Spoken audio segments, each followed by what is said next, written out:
Pues seguimos con la psicofisiología del poder. En el vídeo anterior llegamos hasta la mitad del libro, hasta el capítulo 1, que se titulaba 9 aproximaciones al estudio de las relaciones entre eventos, y esto nos dio, creo ya, el soporte, los elementos para ahora poder discutir los siguientes 3 capítulos. Capítulo 2, psicofisiología de la consciencia.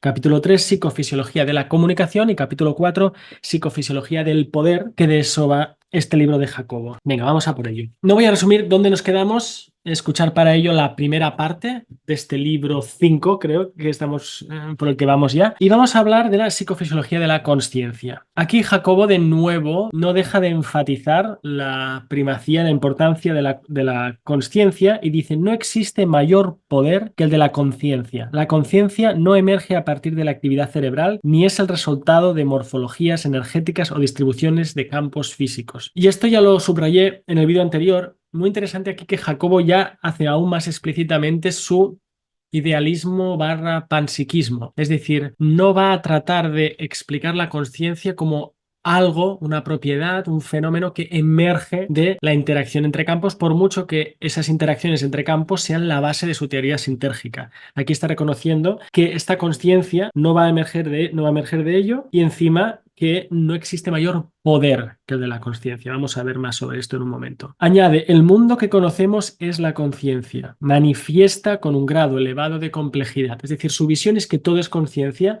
y según la complejidad, llegando hasta los cerebros humanos, pero también por el camino evolutivo, todo es conciencia. Y dice: por ello, cualquier análisis acerca del origen, dinámica y manifestación del poder se clarifica si se logra dilucidar la psicofisiología de la conciencia. Esta es la justificación, y aquí ya vemos el puente, ¿no? Y vemos cómo ya el libro nos va a ir hablando más de poder, del poder, que para hablar de poder hay que hablar de conciencia. Y por eso elucidar la psicofisiología de la conciencia y de la comunicación nos va a permitir al final, en el último capítulo, entender la visión que tiene Jacobo sobre el poder y los líderes. A su vez, esta última se entiende comprendiendo el origen de la percepción.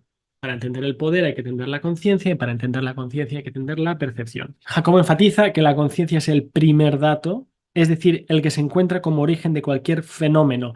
Y esto es lo que yo llamo la verdadera fenomenología, ¿no? Fenomenología, que no es describir las cositas que pasan y luego ya veremos cuál es el mecanismo real, sino tomarse los fenómenos en serio, y en el campo de la consciencia admitir, como hace aquí también, que la consciencia es el primer dato. Y añade: existen ciertamente diferentes niveles de la consciencia, desde la que se puede adjudicar a un electrón hasta la conciencia privativa de un nivel humano altamente desarrollado. Y por eso digo, según el ismo que prefiráis, que el abordaje de Jacobo aquí es claramente panexperiencialista, es decir, que todo tiene experiencia o todo tiene principio de conciencia, incluido el electrón, que es algo que, por otro lado, las tradiciones esotéricas y visiones del mundo de siempre, aquí la ciencia moderna es la anomalía dentro de lo que pasa en otras partes y lo que ha pasado en todos los tiempos, exceptuando estos últimos 400 años, ¿verdad? Bueno, pues que es la visión también animista desde algún punto de vista, ¿no? Que todo tiene mente, que todo tiene el principio de conciencia allí, sin tener que sobrevenir de una manera fortuita, accidentada, emergentista, más tarde en algún momento de la evolución. El origen de la percepción es la misma conciencia existente en la latis, nos dice, y el contenido de la percepción humana, más no su origen, depende de la complejidad del cerebro. Depende, yo siempre insisto, ¿no? Depende, ¿no? Como la ropa depende del colgador. Bien, el contenido depende del cerebro, pero no tiene su origen en el cerebro. Y esto es muy importante, y es donde yo creo, o yo espero, y para eso trabajo, para que las neurociencias actuales pues vayan explorando con más vehemencia esta idea, esta hipótesis, este sentimiento, este principio, esta apuesta, esta ideología, si queréis, ¿no? Que el cerebro, como dijo William James, juega un papel muy importante en la mente, el pensamiento, la memoria, la percepción.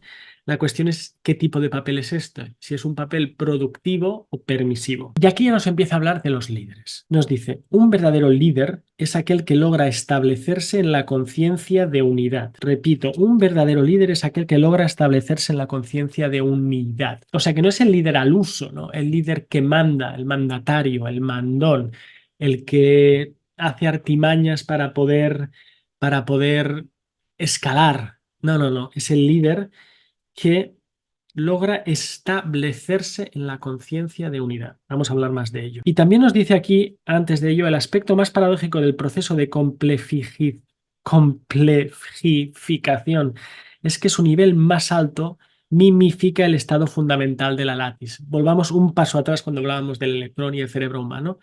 Bueno, esto aquí otra vez nos recuerda al viejo principio hermético de cómo es arriba es abajo, ¿verdad? El aspecto más paradójico del proceso de complejificación es que su nivel más alto mimifica el estado fundamental de la lattice. Es decir, que hay esta correspondencia. Nos habla Jacobo de la experiencia perceptual de la especie. Aquí me viene a la mente el trabajo de mi amigo Rupert Sheldrake y cómo las distintas especies, ¿verdad?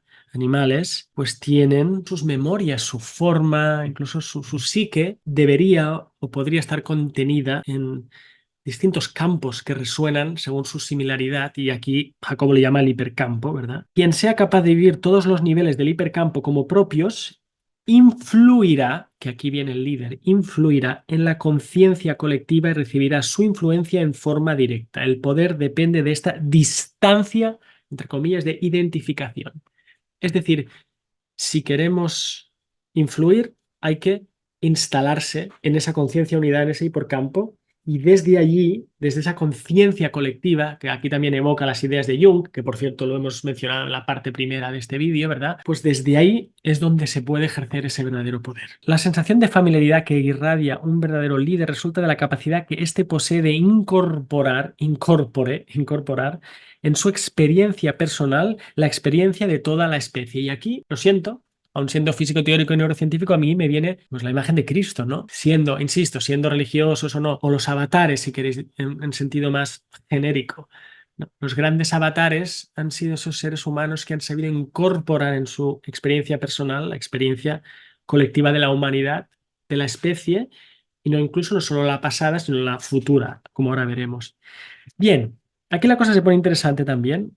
Bueno, siempre está interesante. Ahora Jacobo nos va a hablar del atractor extraño. Un atractor extraño del futuro ideal de una organización hipercámpica es el nivel homeostático óptimo en el cual esta organización cumple su destino. Un atractor extraño, ahora hablaremos de ellos, del futuro ideal, también hablaremos de ello, de una organización hipercámpica, de estos campos hipercampos.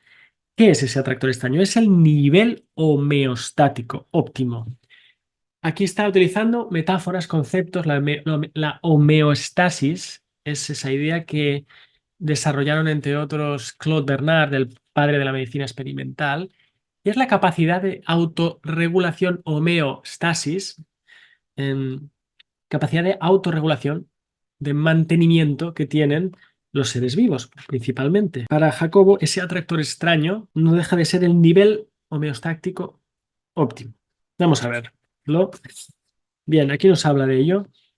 Un atractor extraño sería la estructura matemática que define ese origen. Pero un atractor extraño no es solamente una definición o un algoritmo matemático, y esto es un sí y un no. Es decir, aquí Jacobo está echando mano de conceptos de lo que se llaman sistemas dinámicos, de las matemáticas de los sistemas dinámicos, que son preciosos, no tienen mucho misterio, pero son preciosos porque nos permiten describir matemáticamente pues, cómo los sistemas tienden a ciertas soluciones o estados. Un ejemplo muy gráfico es pues un plato hondo y una canica, una bola, pues va a bajar, bajar, bajar, va a dar vueltas hasta que se pose en el centro, ¿verdad? Bueno, pues podemos pensar que eso ha sido un atractor y que la dinámica de esa partícula, en ese caso, ha sido atraída. Y esto es muy interesante. En vez de que la haya empujado desde el pasado, esto se puede pensar como un estirar en vez de empujar. Ha sido estirada hacia el atractor, hacia, en este caso, el mínimo de energía. Y es por eso que acaba cayendo, o es así como lo describimos, ¿verdad? Bueno, pues Jacobo dice que estos atractores no son solo conceptos matemáticos, es algo más.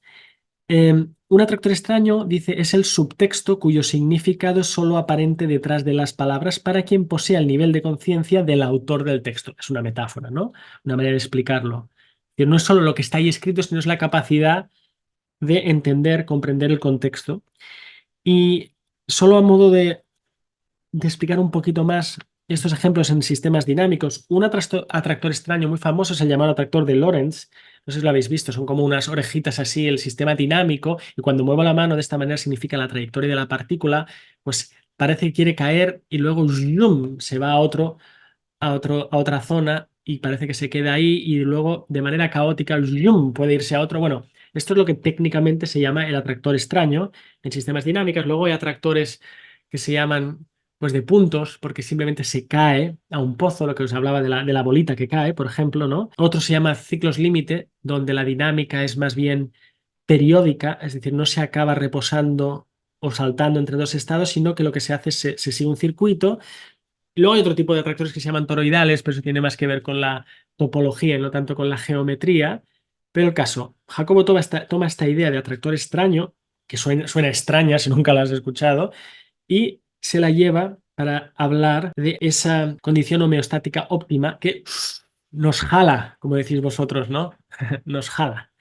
Ok, ojalá aquel que es capaz de situar su conciencia con el observador o en el observador. El verdadero líder dice capaz de reconocer y fortalecer la dirección del desarrollo adecuado del hipercampo, cristaliza en los campos neuronales individuales. Esto es complicado, ¿eh? El eje de complejización, grandes números, unificación, haciéndoles partícipes de su poder. Ese contacto del atractor extraño del futuro ideal del hipercampo con la conciencia individual la revitaliza. Bueno. Calma, leéroslo, página 40. Pero al final, ese verdadero líder es capaz de reconocer y fortalecer la dirección esta que marca el atractor extraño y al reconocerla, y aquí es lo importante, este párrafo tan complejo, eso mismo le revitaliza. La palabra, para que surja un líder con estas capacidades, su conciencia debe ser capaz de incorporar la conciencia colectiva a la suya propia. Esto ya lo hemos visto. Debe ser uno con la tierra. Para ello, su identificación yoica debe expandirse. Y aquí lo de la expansión del presente y la meditación autoalusiva que venimos comentando, que ya hablaremos en el próximo vídeo. Luego nos habla de que esa atracción es atractiva, tal y como ejerce un magneto sobre las sustancias ferrosas. La existencia de fuerzas universales en la naturaleza, como la gravitación, mimifican el principio consciente. Otra vez, como es arriba es abajo. Y de hecho, Newton, que era un gran físico, filósofo natural, también estudiaba, era un estudioso esotérico de la Biblia, era un alquimista, es decir, no es casualidad que la idea de gravitación y de gravedad que trajo Newton a la ciencia moderna, digamos, moderna en los últimos 400 años, tenga también pues, esos tonos más esotéricos. Y no es casualidad, dice Jacobo, ¿no?, que esa atracción gravitatoria también se puede expresar de otra manera en estos otros niveles. Cotidianamente la energía vitalizadora del atractor extraño del futuro ideal del hipercampo, cotidianamente a la energía vitalizadora del atractor extraño del futuro ideal del hipercampo, se la conoce como amor, amor. Y la palabra amor es la última que se menciona en este libro y es una bonita, bonita sorpresa, ¿no? ¿Cuál es esa energía que nos atrae? Aquí Jacobo nos hace como siempre, ¿no? Nos danza de aquí para allá, ¿no? O sea, se va de los sistemas dinámicos a la gravitación, al budismo y ahora nos habla del amor.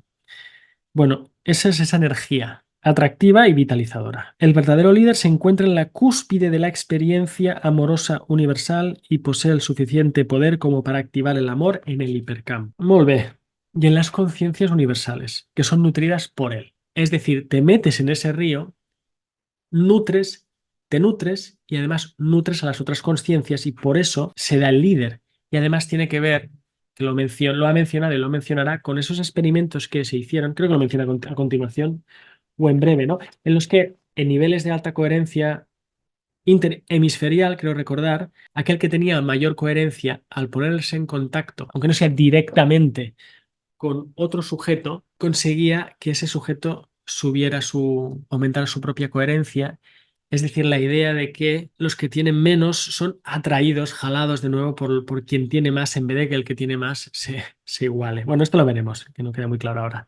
Es indispensable que los hombres estén preparados para recibir la influencia. Como alguien una vez me preguntó, me dijo, ¿qué es un líder? Y yo se me ocurrió, bueno, un líder es alguien que sigue, no tanto que lidera, alguien que sigue, pero claro, lo que sigues muy peculiar y muy especial. Y aquí Jacobo lo denomina como estar en la dinámica de este atractor extraño, del futuro ideal. Ahora bien, al hablar de la necesidad de un líder, no necesariamente me refiero a la existencia de una persona particular. Y eso está muy bonito también para apartar el estereotipo, ¿no?, del líder como el hombre hecho a sí mismo que subió.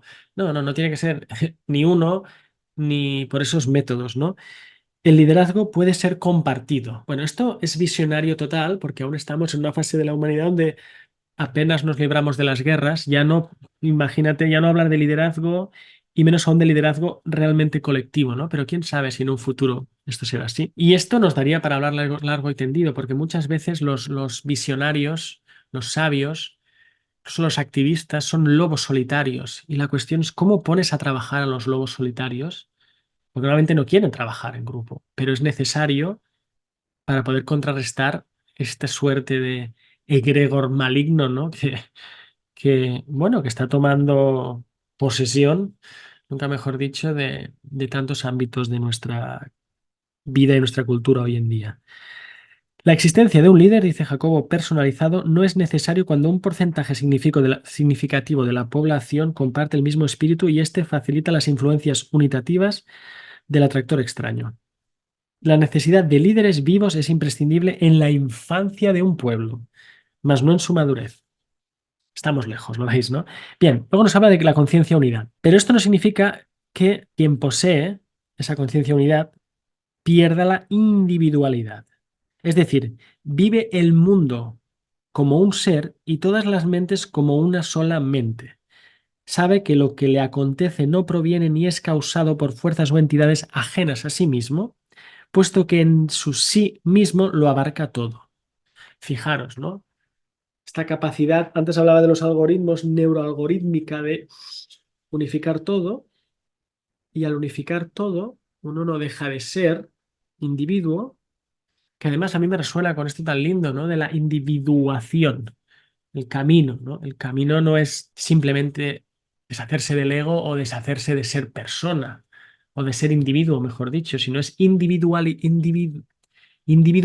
no individualizarse, individuarse, es decir, ser capaz de integrar cada vez más. Y dice que quien vive así, quien vive en la conciencia unidad, experimenta un estado de sincronicidad constante. Y antes nos ha mencionado la sincronicidad de Jung como principio acausal, ¿verdad? Aquí nos habla efectivamente de estos experimentos que hizo con Julieta Ramos y el que posee mayor correlación interhemisférica atrae hacia su nivel de coherencia al que posee menos correlación interhemisférica. No sé si estos experimentos se han replicado, me encantaría verlo, es muy interesante. Y luego de este entendimiento dependerá la posibilidad de tener acceso a fuentes limpias e ilimitadas de energía, el manejo de la fuerza gravitacional, la invención de computadoras cuyos chips utilicen la propia estructura de la látiz del hipercampo para sus operaciones. Bueno, esto a mí me suena a temas que yo no domino, pero me suena a estos esfuerzos actuales de los últimos meses de estas empresas que están desarrollando todos los softwares de inteligencia artificial para no hacer simplemente software, sino hardware, ¿no? Esta idea de hacer chips para poder, obviamente, tener más poder de computación y, en su caso, yo entiendo dominar el mundo y dominarnos, ¿no? No, pero bueno, veremos para qué se utilizan. Y luego, respecto a las fuerzas limpias e ilimitadas de energía, este es el típico sueño del Tesla de turno, ¿no? Que hay muchos por el mundo y muchas veces cuando aparecen, luego desaparecen, ¿no? Y bueno, con el fenómeno antes llamado OVNI, o se llama, bueno, no sé en español cómo se llaman, pero en inglés lo han cambiado el nombre, y ya no es UFO, es UAP, fenómenos anómalos o aéreos no identificados. Bueno, se especula que si son seres o tecnologías no humanas, pues deben tener algún conocimiento de antigravitación o manejo de la fuerza gravitacional. Ahí lo dejo. Y aquí pone analogías como la de un superconductor, ¿no? Y levitación. O sea, pero un superconductor y como bueno, los trenes magnéticos estos, ¿no?, que van por encima, están levitando. Sí que es con fuerzas físicas que se entienden bien, pero bueno, la idea de levitación.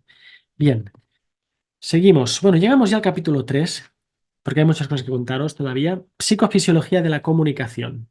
Capítulo 3 que por cierto recuerdo que el laboratorio que tenía Jacobo en la UNAM el título que escogió, el nombre que escogió es el Laboratorio de Comunicación Humana, si no recuerdo mal. O sea que no solo es la consciencia o la percepción, la comunicación, el fenómeno y las bases de la comunicación estaban en el centro, ¿verdad?, de su pesquisa científica. Y aquí nos habla de la correlación interhemisférica. Interhemisférica, ¿vale? Nos habla de esa técnica pionera en aquel entonces de retroalimentación de potenciales provocados que tenían en el laboratorio, la comunicación interhemisférica, correlación, coherencia de nuevo y, bueno, una serie de datos y figuras que nos muestra aquí, ¿no?, de patrones de correlación interhemisférica en los que no voy a entrar y unas gráficas que nos muestran que esa correlación se mantiene para el sujeto X, llamémosle, que tiene mayor correlación y al ponerlo en contacto con otro sujeto, el otro sujeto poco a poco la va aumentando según estos datos hasta llegar a niveles similares. Es decir, dice él, es un proceso de transferencia directa de patrones de correlación interhemisférica. O sea, ya sería sorprendente siendo una correlación mediada de estos patrones de correlación, pero aquí además es directa, dice Jacobo, y que de ahí luego, recordar, diseñarían con sus colaboradores, con Manuel, etcétera, y Lea, los experimentos de comunicación directa entre cerebros. Aquí estaban todavía en una fase previa en la que estudiaban las correlaciones interhemisféricas y cómo eso se podía comunicar entre sujetos. Luego fue cuando empezaron a separarlos para estudiar otro proceso que es el podríamos llamar las bases neurofisiológicas de la telepatía, o por lo menos lo que se llama el potencial transferido, que también hemos hablado antes en el vídeo anterior, respecto a los experimentos que hacía Aspect en el 81 y Jacobo estaba haciendo lo mismo, pero en vez de con partículas. Y entonces aquí lo liga con el atractor. Y este resultado sugiere que el sujeto con mayor correlación interhemisférica actúa como atractor. Los atractores. Nos cita su obra y aquí nos dice estas cosas que son maravillosamente increíbles, ¿no? En particular, resulta extraordinariamente interesante tratar de entender las relaciones entre actividad cerebral y fuerza gravitacional. Esto no lo veréis, incluso hoy se habla mucho de física cuántica y cerebro y tal, pero de gravitación poco. Fijaros, ¿no? Existe mucha evidencia anecdótica acerca de la capacidad de levitar de sujetos en estados particulares de conciencia. Tengo aquí el libro que estoy leyendo ahora. No, ha salido un libro de Carlos Eire hace poco, no sé, igual hace 2 semanas, en inglés que se llama They Flew.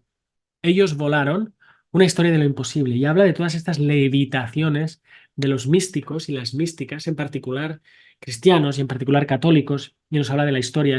Carlos Eire es un erudito, digámoslo así, de las religiones comparadas, y aquí nos habla de esos casos en los que la Iglesia hizo una investigación, bueno, más a fondo que la que harían muchos científicos de hoy en día para poder documentar si esas supuestas levitaciones de santos precisamente se las podría atribuir santidad, es decir, tenían que ser capaces de decir, primero, si había sucedido el fenómeno y luego, si había sucedido, cuál era la causa, si era celestial o demoníaca, ¿no? Bueno, una historia fascinante. Bueno, existe evidencia, quizá anecdótica, de esta capacidad de levitar. Aquí menciona cuando hay un éxtasis, el éxtasis místico, ¿no? Bueno, según la teoría de Jacobo, toda esta movida entre interacción de campos, etcétera, a nivel cerebral, podría también cambiar la estructura del espacio de manera que fuera posible, de aquí lo dice, ¿no? La fuerza gravitacional podría empezar a disminuir. Y cita un estudio que luego miraré con calma, de 1977, de Orme Johnson, Clemens, Heinz y Badawi,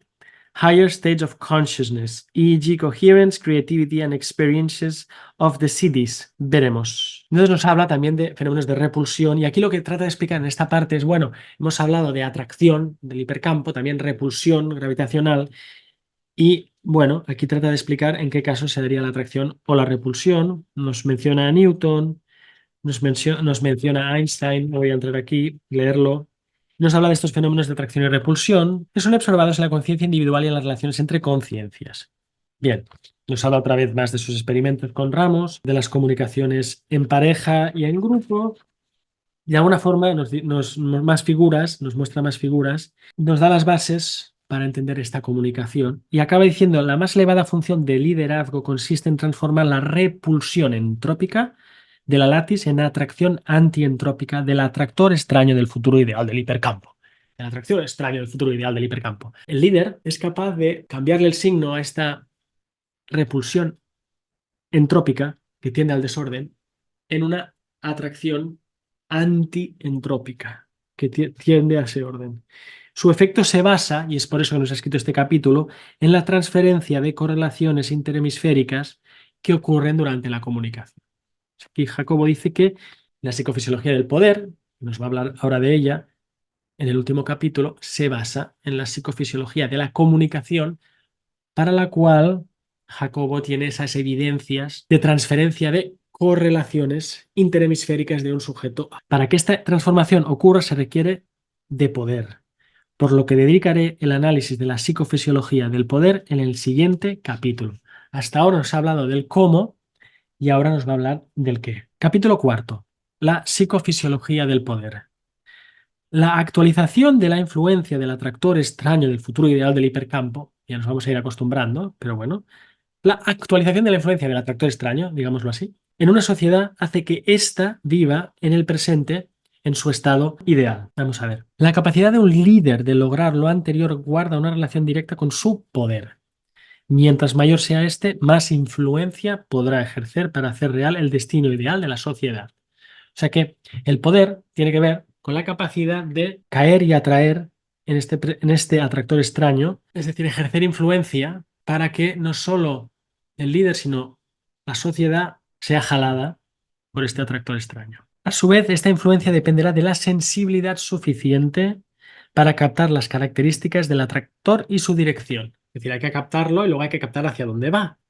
En este sentido, la expansión de la duración del presente es la herramienta que permite detectar el atractor y conocer sus características. Nos habla hace un momento, ¿verdad?, de las bases neurofisiológicas de esa comunicación. Ahora nos recuerda, si queréis, a modo de meditación autoalusiva o fenomenológica, que es la expansión de ese presente la que nos permite captar cuál es ese atractor y hacia dónde va. Sin embargo, el factor de direccionalidad colectivo no necesariamente refleja el atractor extraño del futuro ideal del hipercampo de una sociedad. Por ello, la visión de lo común y esencial de una colectividad debe acompañarse de la sabiduría para deducir la dirección de su futuro ideal.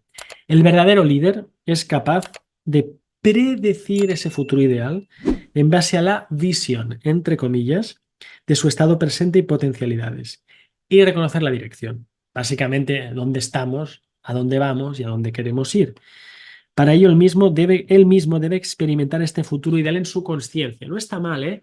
El líder, para guiar, tiene que haber estado allí, en su conciencia. Solamente de esta forma, su factor de direccionalidad, del cual hemos hablado en otras ocasiones, apuntará en la dirección adecuada, su capacidad de guiar, el factor de direccionalidad colectivo en la misma dirección que el suyo propio dependerá de su poder y este de la constancia y fortaleza de su posición. Ahora nos va a ir dando características necesarias para ello. Solamente se logra esta constancia, que es condición para poder guiar en esa dirección. Esa constancia solo se logra cuando la focalización del factor de direccionalidad individual ha logrado mantenerse incólume, independientemente de las influencias que lo han intentado modificar. El proceso equivale a la activación de un algoritmo de gran poder de inclusión que no cambia. ¿Os acordáis de esos neuroalgoritmos, verdad? Neuroalgoritmización. Bien, pues hay que mantenerla para crear esa unidad y que no, digamos que las circunstancias de la vida no te distraigan de ello. Y luego dice que quizás es posible pensar que el más incomovible atractor extraño sea el que represente la condición humana más sublime, que quizás por ello todos los grandes líderes religiosos, los auténticos místicos y los más profundos chamanes son tan parecidos entre sí.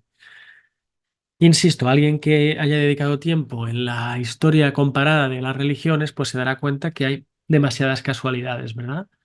Para ser simplemente una creación humana desfasada. Existe otra dimensión del poder que se relaciona con la naturalidad, fluidez y espontaneidad. Es decir, nos ha hablado de constancia y fortaleza, ¿vale? Pero también es necesaria la naturalidad, fluidez y espontaneidad. El verdadero poder es un otorgamiento de la influencia del atractor extraño. Esta dinámica de selección, es decir, no es que tú lo, digámoslo así, no es que tú lo tomes, el poder te toma a ti. Esta dinámica de selección es manifestación de una ley general de acuerdo con la cual todos los elementos que comparten un estado similar están correlacionados tanto mental como conductualmente. Y esto me recuerda a mí al principio de similaridad que también utiliza y proclama mi amigo Rupert Sheldrake, ¿verdad? La resonancia mórfica, el principio que aduce Rupert para explicar cómo funciona, que no es bien un mecanismo, pero cómo funciona por similaridad. Pues aquí igual. Em, Dios los cría y ellos se juntan, que decimos, ¿no? Estrictamente, el atractor extraño no elige a sus representantes y difusores, y pone así elige entre comillas, no es que los elija, sino más bien estos se colocan en estado que favorece la contactación. Esto ya es un poco esotérico, ¿no? Pero es aquello de, bueno, ni te eligen ni eres elegido, ¿no? Sino que cuando estás, podríamos decir, en esa frecuencia, en esa similaridad, pues se da. O sea que hay otra condición que es ser congruente. Entonces aquí lo resume. En términos más simples, el líder sabe hacia dónde quiere ir y es capaz de mantener su visión y propósito a pesar de la oposición que pueda recibir. A pesar, esto me ha gustado, a pesar de la mediocridad de quienes se identifican con metas egoístas que no reconocen el verdadero atractor extraño o de quienes no se sustentan en la conciencia unidad. Es decir, a pesar de todas estas distracciones que todos experimentamos a menudo fuera y dentro de nosotros, ¿verdad? Oposición, mediocridad y quienes están por otra cosa. Toda es la acción, toda acción que quiera favorecer el acercamiento al atractor debe ser congruente con este, a pesar de que las estrategias para lograrlo dependen de las fuerzas existentes, de las coyunturas que se vivan y de las estructuras imperantes. O sea que también esto sucede en un contexto. Existe un umbral crítico, esto está curioso, un umbral crítico para lograr cualquier transformación. El líder debe procurar la suma de esfuerzos diferentes instancias para llegar a ese umbral. Por lo tanto, la visión correcta, la congruencia y la constancia necesaria para mantenerla se debe añadir el uso de estrategias sumatorias de aproximación al umbral crítico, o sea, más condiciones todavía. Fortaleza, congruencia, constancia, visión, espontaneidad y estrategia. Esto podría ser una clase de estas de business, ¿no? Business leadership. Otro factor, hay más, de importancia en la capacidad del líder es comunicar su visión. Porque si los otros no lo ven, y luego lo resume hasta en una lista, ¿no? Por lo tanto, hemos considerado hasta el momento los siguientes factores: visión, constancia, congruencia, sumación, congruente, comunicación, conciencia, naturalidad, espiritualidad. Habla de canales adecuados. Nos vuelve a comentar, a hablar de la meditación autoalusiva. Explicaba que cualquier experiencia se puede observar si se cuenta con el entendimiento adecuado. Esto es fuerte. Es decir, cualquier experiencia se puede observar. Quizá incluso la experiencia de observar se puede observar. Y de ahí entra esa fase recurrente, fractal holográfica casi, ¿no? En términos más coloquiales, lo que se siente como ego, al ser observado, se transforma en contenido de la experiencia, apareciendo un nuevo ego que, al volver a ser observado, se vuelve otra vez contenido de la experiencia. ¿Veis? Y esto es el proceso de neuroalgoritmización. Un proceso interminable y siempre cambiante, escribe. Esto también está bonito. Procesual, el universo como proceso. No tiene una meta y chimpum y llegó y se acabó. No, no acaba nunca, siempre está cambiando. Lo único que existe es una dirección adecuada o una dirección inadecuada. Bien, y llegamos ya al final. No sé, igual he volado demasiado rápido, insisto. Una invitación para que lo leáis detenidamente si os interesa. Perdón, llegamos al final. En resumen, el poder se contacta cuando se logra desarrollar todas las funciones antes descritas, todas esas características con todos esos procesos y mecanismos.